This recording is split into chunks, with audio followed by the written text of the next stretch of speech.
we get started with today's episode, I would like to quickly read you our podcast disclaimer. This podcast is for educational purposes only, and it is not to substitute for professional care by a doctor or other qualified medical professional. You should always speak with your physician or other healthcare professionals before doing any fasting, changing your diet in any way, taking or adjusting any medications or supplements, or adopting any treatment plan for a health problem.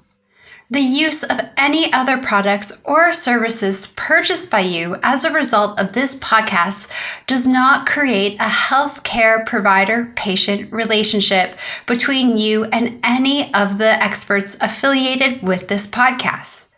Any information and statements regarding dietary supplements have not been evaluated by the Food and Drug Administration and are not intended to diagnose, treat, cure, or prevent any disease. All right, and now we'll get started with today's episode. Hi everyone, it's Megan Ramos here with another episode of the Fasting Method podcast. Today, I get to do one of my most favorite episodes where I answer your questions. These questions have been mailed in from our listeners all around the world, and we're so grateful to hear from you all. At the present moment, we are no longer accepting new questions, but we are working hard to work through the archive of amazing questions so many of you have sent in already. So hang in there, everyone. Be patient with us. We're doing our best to get caught up, and we look forward to accepting more questions soon. We'll definitely let you know on one of these episodes when you can start submitting them again. Today, the first question asks, do postmenopausal women have to fast differently? Now, this question, when it was shared in our email box, talked a lot about the different strategies of fasting we use with cycling women. And there are some very nuanced strategies that we do use when women are cycling. We've covered them in this podcast, and we cover them a lot in our coaching program and in our community, where we really help customize this for cycling women, of course, around any type of contraceptives that they might be taking in addition. Now, for postmenopausal women, they often feel like they get left out of the conversation because there are no nuanced strategies being told to them. And I really feel for you. I heard this a lot too in feedback from my book on fasting and women as well.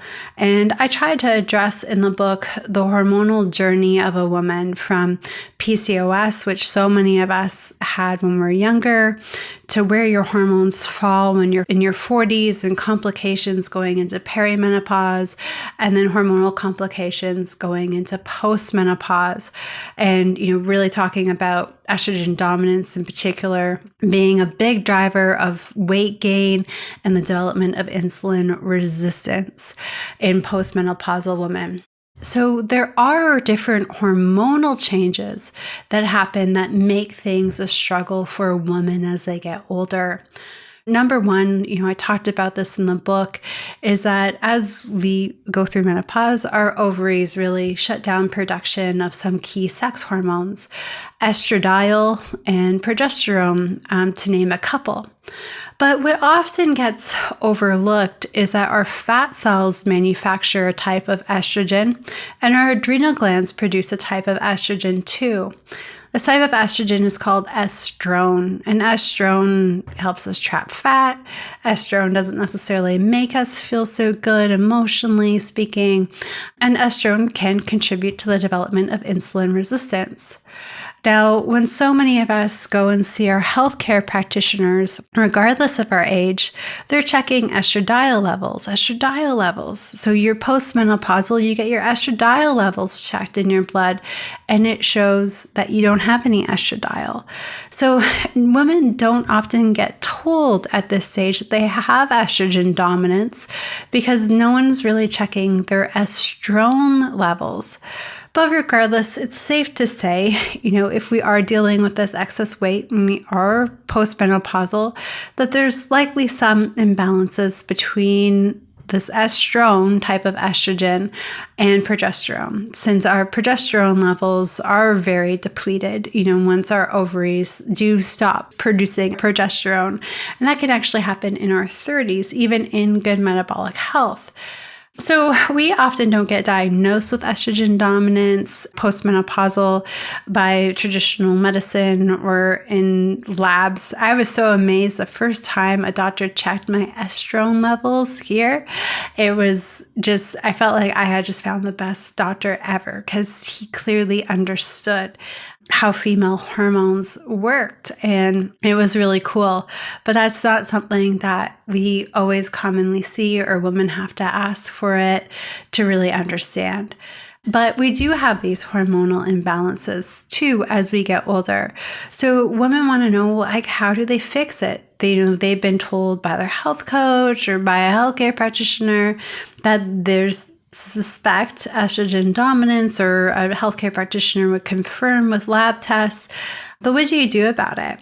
And, this is where I think a lot of postmenopausal women feel they're getting the short end of the stick when it comes to getting advice. But the truth of the matter is that when we are postmenopausal, the fasting strategies really are not different than they are for men.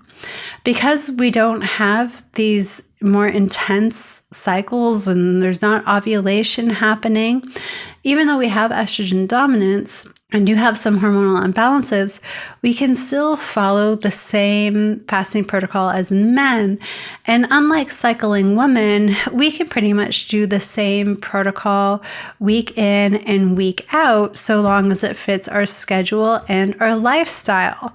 So for postmenopausal women, we do have these hormonal imbalances, which are not fun, but definitely treatable.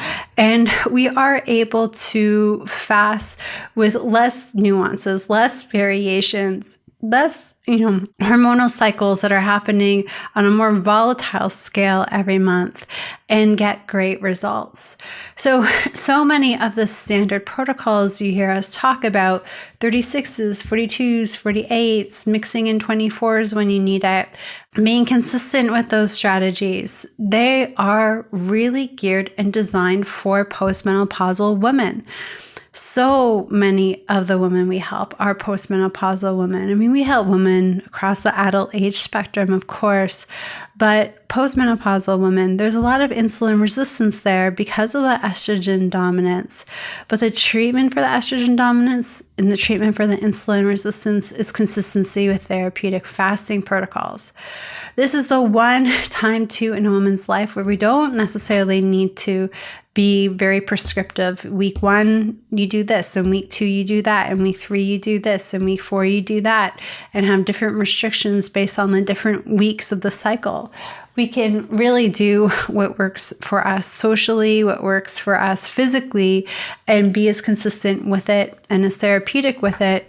And eventually, as we start to lose weight, we will lower our estrone levels. We will help resolve our estrogen dominance issues, and we can actually lose weight at the same rate as our male counterparts.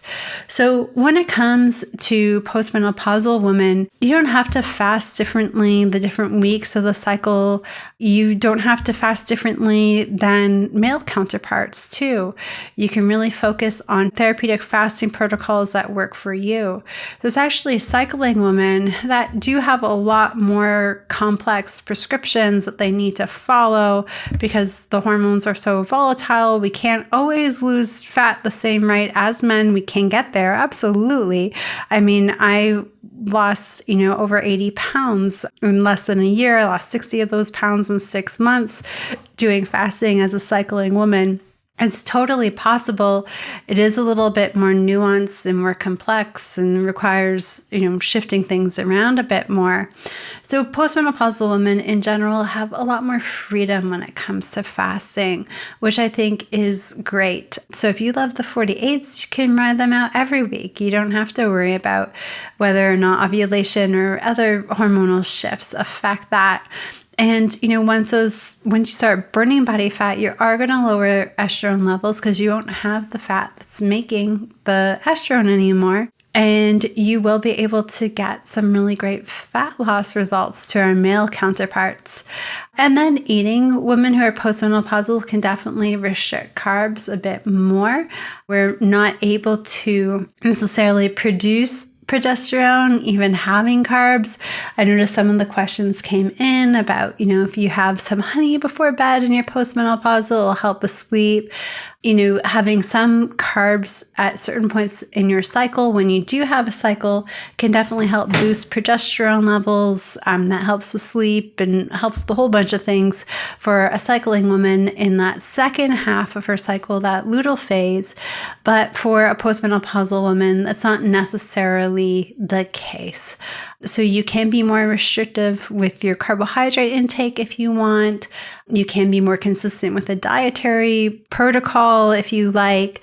So a lot of people will want to do like keto for 3 or 6 months, for example, when they're quite insulin resistant, just to help. And that's perfectly okay. There's less strategies that need to be implemented.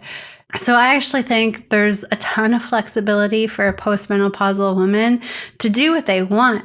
I mean, at that point, ladies, you have earned it to do what you want, right? And be able to not be at the mercy of a menstrual cycle. So that is, I think, something that's really liberating about fasting and this way of eating for women who are postmenopausal. So you get to be in control of your strategy. You can really do what fits into your lifestyle. You don't have to worry about additional hormonal variability, and you can pick the diet that you want and stick with it on a week-to-week basis rather than having to tailor it around a cycle as well. So you really get that cycle freedom. I think that's very, very cool. So postmenopausal women, there's a lot less restrictions, there's a lot more freedom, and tons of potential for success. So I hope that helps. I hope it helps inspire you. If you have been struggling with this, that you can do it and you can do it successfully too. Question number 2 asks if fasting causes gallstones. Fasting does not cause gallstones. We've never seen that happen. Have we had patients, especially in our Toronto clinic, or clients with the fasting method who have had to get their gallbladders removed? Yeah, absolutely. It's happened, but most of them have pre-existing conditions with their gallbladder to start with. So they already have known gallbladder disease or a known history of gallstones. And in a lot of cases, it's just a matter of time. Fasting doesn't seem to salvage unhealthy gallbladder. I know we get asked that a lot, actually. Can you fast or fat fast in particular is something that's commonly asked to help with bile dumping and to flush out gallstones. And that is not something we've ever found to be particularly beneficial in our patient population. So we haven't found fasting or fat fasting saves a gallbladder, but we haven't found that fasting causes gallstones and gallbladder disease. So it's usually pre-existing. Now, can you fast after having gallbladder surgery? Yeah, I mean, you of course always have to listen to your healthcare team, check with your doctor when fasting is safe for you. But we definitely had, a few dozen cases over the years, whether it was in our clinic or in our community and coaching, where they've had to get their gallbladders taken out, and they have had known previous history of gallstones and gallbladder illness. And, usually there's a time when you're on antibiotics or you're on pain relief medication. You can't really fast during those times, but then you have to slowly restart introducing foods, and you can definitely use fasting during that time. This is a time where, you should of course, always work with a practitioner to help reintroduce those foods and to start your fasting. So this is where our fasting coaching would be able to better personalize that for an individual who's going through that. But totally doable to get back into a fasting and low carb eating groove after gallbladder surgery. But fasting does not cause gallstones in our experience. The third question asks, can I reintroduce root vegetables when I'm insulin sensitive? And the answer is yes. If you are not snacking and not grazing and you've really mastered the concept of having meals and you're doing some occasional fasting to get into a deeper fat burning state, into autophagy, that cellular recycling for disease prevention and anti-aging, then absolutely. I eat root vegetables a lot. Prior to pregnancy, I probably ate root vegetables every eating day. And I still had some fasting days. And those fasting days, I got into a really deep state of ketosis. And my eating days, I would be temporarily out of ketosis for a bit. And I think the intermittency between the two is very beneficial for longevity and different cellular and hormonal processes. Now that I am pregnant, I don't fast very much. I probably do 12 to 14 hours a day and largely stick to meals in the second and third trimester. The first trimester is all about survival, ladies. So if you're going through this now, just eat to avoid the nausea in the first trimester and just do your best to eat nutrient-dense foods. I'm super proud of every piece of food I've put into my mouth this pregnancy. But I will say there was a lot more grazing that happened in that first trimester just to keep me alive. So hang in there, everyone. But in pregnancy, I've been just mindful about my portion sizes, although I was mindful of my portion sizes before pregnancy. And a couple days a week, I intentionally skip things like root vegetables altogether. And they are definitely more lower carb days just to add in that variability into my diet as well. So I think intermittency with ketosis and intermittency with low carb is great for longevity.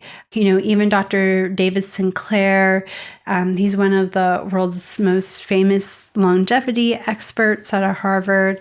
He says he recommends to everybody to change their macros up every couple of weeks. With fasting, you're able to keep your diet a little bit more consistent and change your degree of ketosis with fasting. And if you're not able to fast for a period of time, you can change up your macros and you can do it like David recommends every couple of weeks. I'm doing even just a couple times a week for a little bit more variability more often, and that's perfectly okay too. When I talk about root vegetables, how do we consume them to maintain insulin sensitivity? When you go out to a restaurant nowadays or go to someone's home, half the plate will be root vegetables and a quarter of the plate will be a fibrous vegetable, and then the other quarter of the plate's usually like some form of animal protein. And that's just kind of standard. We definitely want to flip the vegetable situation around though. So I never have more than a quarter of a plate. Like a quarter of a plate of starch is very generous, even for me. So, no more of those half a plates, no more of eating a whole potato. That doesn't happen. Like at most, I would have half a potato. And if I'm having potato, I wouldn't have other root vegetables at that meal either. So, sometimes people like adding a little bit of beets, or they like adding in some carrots, for example, or, other root vegetables like parsnips. Don't have them all at every meal. Usually it's just one of the meals I have a day where I include some. Right now I have some berries at lunch and I have some starch, usually at dinner. And, so it's not, I pick my starch. It's not an abundance of everything at every meal. That's not the case. So I might want carrots tonight. I might want potatoes tomorrow. I vary it. I don't have them both at the same time. So you've got to be mindful of your portion size and just how much you're having. And then, if you do eat vegetables, other vegetables, I love broccoli and Brussels sprouts and all of these really fibrous vegetables. If you're someone who's carnivore too, and is just going to eat more carnivore, have more of that animal protein.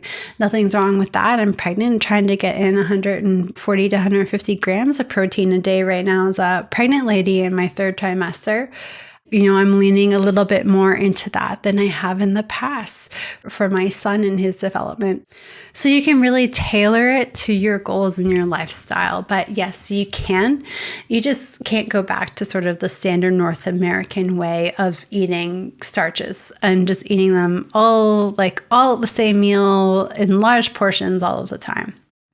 Question number 4 asks, is it better to eat breakfast and lunch than lunch and dinner? It depends is the answer here. If you are a type 2 diabetic or you're dealing with impaired glucose metabolism and you notice those elevated morning blood sugar levels, then it is better to skip breakfast and just have lunch and dinner until that issue has resolved. The reason why is the diabetes itself, or pre-diabetes, is causing your blood sugar levels in the morning to be elevated, which causes your body to produce insulin in the morning. Eating, even if it's a protein, fat-rich breakfast, is just going to add fuel to the fire. It's better to put out the fire through fasting and burning it off, and then eating lunch and eating dinner.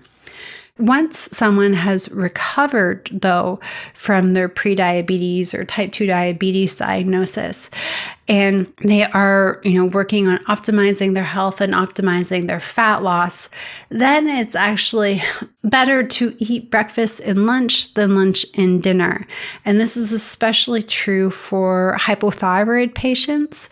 Regardless of the type of hypothyroidism you have, it's generally better to eat breakfast and lunch than lunch and dinner. But the truth is, it's going to be what you can sustain. That is what's important. There was a period of time in my life where both my husband and I worked from home, and my husband largely had independent work with the occasional meeting versus me, who is on camera all day long from start to finish. So my husband could take the time and cook our biggest meal at lunchtime, and we would eat breakfast and lunch. And we did that for a few years, and it was fabulous. But then our lives changed. My husband went back into the lab for his job. He started having longer days. I became the cook at home, as terrifying as that is. And we just, our big meal is not going to happen at lunchtime, at all. My lunch needs to be cooked and consumed within half an hour most days. So dinner ends up being our bigger meal of the day, but we can do it consistently and we are fine. So there are some more benefits of doing breakfast and lunch than lunch and dinner. So if you can figure it out with your schedule and lifestyle, then sure. But if not, you're not missing out tremendously on having lunch and dinner and doing those meals right. I can tell you, there's just no way now I could cook myself a proper large meal at the lunch hour. It's just not going to happen. It would be so disruptive for my day. So this works a lot better for me, causes me less stress. I get in more nutrients. I'm able to focus on my food more at dinner time than I would at lunchtime. So I'm going to absorb more of those nutrients. So I'm actually doing myself a favor by doing what works for my schedule rather than trying to make something that doesn't work for it fit. So there are, significant gains I make by choosing to have lunch and dinner that are very positive for my health and well-being. So don't beat yourself up if you can't do breakfast and lunch. If you do have that flexibility, though, you probably see some more benefits as well. Question number 5 asks, is fasting beneficial for dementia? Fasting is a tool that can be used to help prevent against dementia. Dementia is something near and dear to me. My grandmother has it. Another very close family member has some early symptoms of dementia right now. You can do genetic testing. 23andMe gives you a screening test for it. The DNA company gives you a bit more of analysis. And then your doctor, or even yourself, depending on your state that you live in, can order this genetic testing. If you're in the US, you can do the genetic testing through functionhealth.com. It's a really great service, and have a more detailed analysis of your risk factor for dementia and Alzheimer's. I don't carry the genetics for it. I've got zero predisposition genetically to dementia, but I have these 2 people in my life that are so genetically close to me that still developed it. So, this just goes to show that it doesn't necessarily matter what your genes are. Your lifestyle really pulls the trigger on so many of these things. So I, continue to fast outside of pregnancy for prevention of disease. And one of those things I'm looking to prevent is dementia. My husband, on the other hand, all 4 of his grandparents had Alzheimer's or dementia, and he unfortunately has a genetic predisposition for it. So people see photos of my husband on social media, and he's a young guy, he's only 34, and they'll say, why does he still fast for 48 hours, once a week or once every other week? And it's largely to prevent dementia and doing what he can lifestyle-wise to minimize the genetic risk factors that he has. So, and then even seeing it in my family, seeing the lack of genetic risk, but the still outcomes of dementia were scary for him too. So that's why we continue to do some therapeutic fasting. So in terms of disease prevention, it's very good. I'm not sure if this person who wrote in is asking, if you have dementia, can fasting help reverse that? We have struggled, and I'll be very honest with everyone. We have struggled when caregivers have brought in a more elderly person who has dementia or Alzheimer's disease and wants them to try to start fasting. It's complicated to work with a particular person at that point in time. But if you can work on their nutrition at least, getting them on a ketogenic diet, there are some really great benefits to that I would highly encourage. We haven't seen anyone reverse their dementia or Alzheimer's through fasting, but feeding your brain some really good healthy fats and minimizing its exposure to processed and refined foods, especially ultra-processed and refined foods. There are some good studies showing positive impacts of that. The next question asks, how long does it take to reverse insulin resistance? Most people can significantly improve their metabolic health markers within about 6 to 12 months. It may take longer than that to reach their fat loss goals. So we will often see metabolic markers improve or optimize before body composition has fully optimized. When it comes to weight loss, usually anywhere from 12 to 24 months, but it depends again on the individual's goals. Of course, working with a coach or in a community can help expedite that because of the different support and accountability that's offered there. So if you have been at this for a while and haven't reached your goals, don't worry. A friend of mine shared this morning that it was her 5th fasting anniversary today, and she is not at her goal yet. I think she's about 20 or 30 pounds away from her goal. But considering everything, oh my goodness, she's come such a long way. She's changed so many of her health outcomes across the board. We've had this whole crazy pandemic and all of this other nonsense that's gone on in the world in the middle of it that definitely caused everybody to have moments where they were off track, myself included.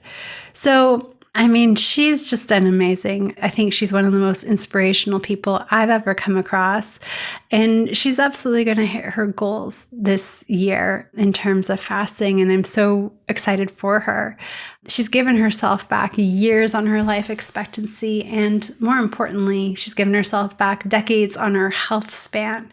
So, it might have been 5 years so far, and it might take another 6 months for her to fully get to where she wants to be. But she's done a great job, and she's gifted herself, a good 20, 30 years of really excellent health to come.